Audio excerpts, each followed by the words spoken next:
Hello दोस्तों, आप सभी को गुलाब जामुन जैसी मीठी मीठी नमस्कार। और इसी के साथ आप लोगों का स्वागत है आईपीओ के लव ट्रायंगल शो में। एक और आईपीओ आ रहा है, तो आप लोगों के लिए आईपीओ की रिव्यू वीडियो हम लेकर आ रहे हैं, जहां पर कंपनी का पूरा कच्चा चिट्ठा हम खोलने वाले हैं। कंपनी की बेसिस से लेकर एडवांस तक पूरी डिटेल में स्टडी की जाएगी। और उसी के साथ साथ ये आईपीओ एक ऐसा आईपीओ होने वाला है जो हमारी स्टॉक मार्केट में इस तरह का आईपीओ पहली बार आ रहा है, जिसे हम डिटेल में स्टडी करने वाले हैं। हम कंपनी काम क्या करती है, कंपनी के बेसिक्स क्या रहने वाले, कंपनी के फंडामेंटल, कंपनी के पॉजिटिव नेगेटिव, कंपनी का फाइनेंशियल, और उसी के साथ साथ कंपनी किस ऑब्जेक्टिव पर ये अपना आईपीओ लेके आ रही है। और एट लास्ट में मेरा इसमें पर्सनल एंड फाइनल डिसीजन क्या रहने वाला है, एजुकेशन पर्पस, वो हम इसमें डिस्कस करने वाले हैं पूरी की पूरी डिटेल में जाकर। तो अभी से इस वीडियो को लाइक कर दीजिए और स्टडी करते हैं इस आईपीओ को डिटेल में जाकर। तो स्वागत है आप लोगों का आईपीओ के लव ट्रायंगल शो में। Nexus Select Trust REIT company लेके आ रही है अपना आईपीओ। ये रीट वर्ड आखिर में है क्या और ये किस तरह का काम करता है, इसमें काम कैसे होता है, तो सिंपल सी भाषा में समझते हैं। रीट होने वाला है जहाँ पर रियल एस्टेट इन्वेस्टमेंट ट्रस्ट, मतलब कि रियल एस्टेट तो आप लोग समझ ही होंगे कि प्रॉपर्टी वगैरह, लैंड वगैरह को लेकर जहाँ पर इन्वेस्टमेंट वगैरह की जाए, ऐसी ट्रस्ट ये होने वाली है। अगर हम इसके सिंपल सी भाषा में काम की बात करते हैं, तो ये कंपनी जहां पर लैंड लेती है, एक्वायर करती है, वहां पर बिल्डिंग बनाती है या मॉल्स वगैरह बनाती है, मोस्टली हाईवे वाली जगह पर। और फिर उस बिल्डिंग को जो भी उन्होंने तैयार करी है उसे रेंट पर देती है।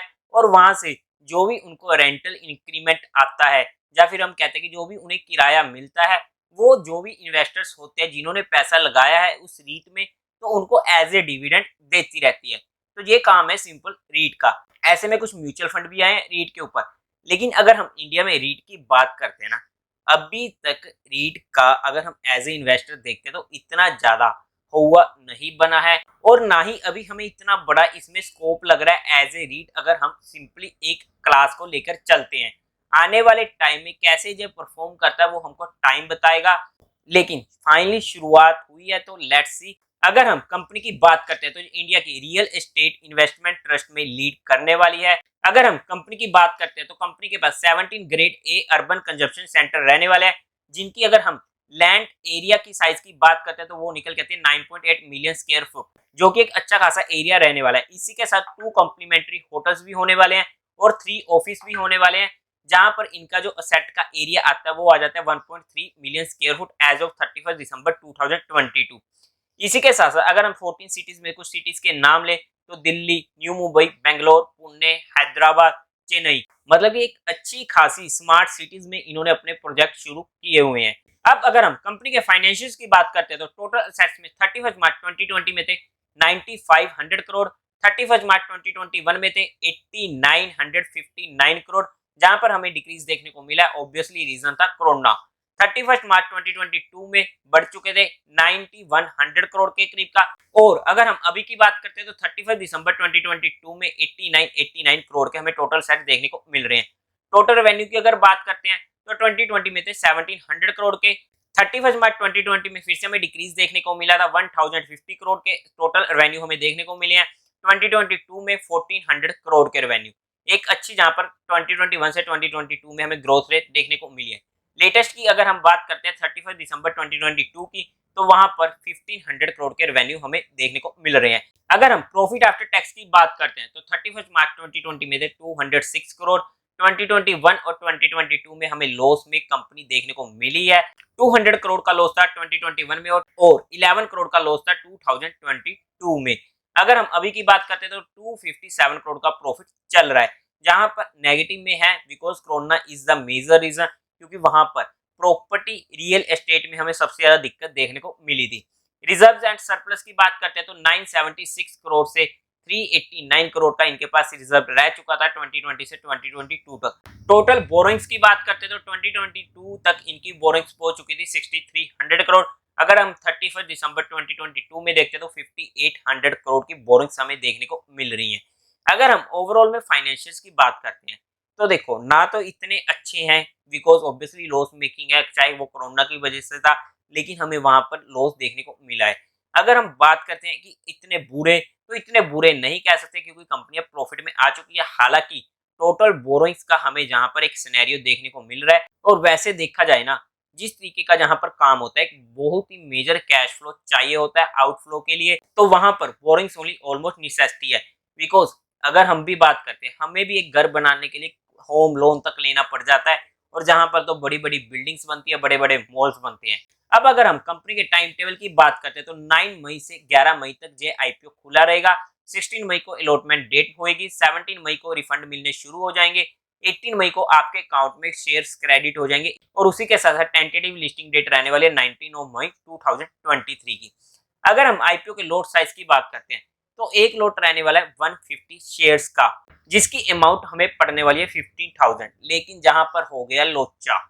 अब वो लोचा क्या हुआ है कि जहां पर इन्होंने रिटेलर्स को पोर्शन नहीं दिया है। आप लोग जहां पर चेक कर सकते हो, अगर हम कोटा की बात करते हैं तो क्वालिफाइड का 75% का कोटा रहने वाला है, और एचएनआई का रहने वाला है 25% का। तो मतलब कि हम अगर जहां पर एक लॉट वगैरह अप्लाई कर ही नहीं सकते, लेकिन फिर हम इसको अप्लाई करें तो करें कैसे? देखो, अगर हमको ये आईपीओ अप्लाई करना है, हम रिटेल कैटेगरी में नहीं कर सकते कि 15,000 का लॉट अप्लाई कर दिया, हमारा काम खत्म हो गया। तो हमें वहां पर एचएनआई में अप्लाई करना पड़ेगा। मतलब कि हमें यहाँ पर मिनिमम 2 लाख की एप्लीकेशन लगानी पड़ेगी, तभी जाकर हम जहाँ पर एचएनआई में इसे अप्लाई कर सकते हैं। अदरवाइज अगर हम देखते हैं कि अगर हम 15,000 से इस आईपीओ को अप्लाई कर सकते हैं, तो वहां पर ये पॉसिबल नहीं है इस आईपीओ में। तो फिर हमें करना क्या होगा? हमें जहां पर मिनिमम 14 लोट्स के लिए अप्लाई करना पड़ेगा, जिसकी अमाउंट पड़ जाएगी 2,10,000 की। मतलब कि अगर हमें इस आईपीओ को अप्लाई करना है तो हमें 2,10,000 रुपए अप्लाई के लिए जरूरत पड़ने वाली है। और वो हम अप्लाई कैसे कर सकते हैं? वो हम असवा के थ्रू अप्लाई कर सकते हैं, हमारी नेट बैंकिंग में। वहां पर ये सबसे इजी मेथड रहता है एचएनआई कैटेगरी में अप्लाई करने का। इसी के साथ कुछ और डिटेल्स की बात करते हैं, तो यहाँ पर 95 टू 100 रुपीज पर शेयर का प्राइस बैन रहने वाला है। लॉट साइज होगा 150 शेयर्स का। अगर हम टोटल इशू साइज की बात करते हैं तो 30 टू 100 करोड़ का आईपीओ आ रहा है, और उसी के साथ फ्रेश इशू होने वाला है 1400 करोड़ का, और ओएफएस होने वाला है 1800 करोड़ का। एनएसई बीएसई दोनों पर ये आईपीओ लिस्ट होने वाला है। अब अगर हम कंपनी के ऑब्जेक्टिव की बात करते हैं तो जो भी ओएफएस होगा उसका पार्ट तो कंपनी को जाने वाला है ही नहीं है, और उसी के अलावा जो भी पैसा कंपनी के पास जाने वाला है फ्रेश इशू के तौर पर, उन पैसे में से कुछ पैसा बोरोइंग्स को चुकाने में काम आएगा, और उसी के साथ साथ एक्विजिशन करेगी स्टेक्स की, और रिडेम्पशन लेने वाली है डेट सिक्योरिटीज में, और लास्ट रहने वाला है जनरल कॉर्पोरेट पर्पस। अगर हम कंपनी की वैल्यूएशंस की बात करते हैं ना, तो जहां पर हम कंपनी की वैल्यूएशंस नहीं निकाल सकते, बिकॉज लॉस मेकिंग कंपनी होने की वजह से हम जहां पर कंपनी का ईपीएस या पीई रेशो नहीं निकाल सकते हैं। और अगर हम पीयर टू पीयर इंडस्ट्री में जाकर कंपैरिजन की बात करते हैं, तो ऐसी कोई भी कंपनी स्टॉक मार्केट में अभी लिस्टेड नहीं है सेम टू सेम में, तो वहां पर भी हम पीयर टू पीयर में नहीं देख सकते। लेकिन अब इस आईपीओ को हमें अप्लाई करना चाहिए या नहीं करना चाहिए?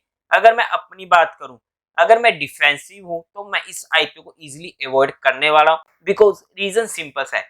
कोई भी नई टाइप की कंपनी आती है तो वहां पर हमें देखना पड़ेगा। और रीट की अगर हम बात करते हैं, ये तो बिल्कुल ही नया शुरू हुआ है, और वैसे भी अगर बात करते हैं ना, आईपीओ मार्केट में अभी थोड़ा माहौल अच्छा नहीं चल रहा है, बिकॉज अच्छे आईपीओ की भी जहां पर लग रही है। तो ऐसे में बीइंग एन डिफेंसिव इन्वेस्टर हम इसे इजीली इग्नोर कर सकते हैं, बिकॉज हमें सीधा एचएनआई से अप्लाई करना पड़ेगा, और एचएनआई में हमारे पास एक बड़ी अमाउंट भी जाएगी, क्योंकि अगर वहां पे डिस्काउंट में खुलता है तो हमें वहां पर एक अच्छा लॉस भी होगा अगर हम अमाउंट वाइज की बात करते हैं। तो इसलिए मैं पर्सनली इस आईपीओ को बीइंग एन डिफेंसिव अप्लाई नहीं करने वाला हूं।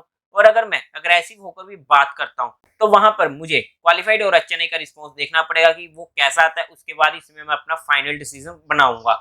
फिर भी अगर हम इसके जीएमपी की बात करते हैं तो आज के टाइम पे इसका जीएमपी 5% तक का चल रहा है। क्या आप लोग इस आईपीओ को अप्लाई करने वाले हो या नहीं करने वाले, तो मुझे कमेंट में जरूर बता दीजिएगा। तो देवी और सज्जनों, उम्मीद है आप लोगों को ये वीडियो अच्छी लगी होगी, तो इस वीडियो को लाइक कीजिएगा, शेयर कीजिएगा, और साथ ही साथ चैनल को सब्सक्राइब करें। Thank you very much.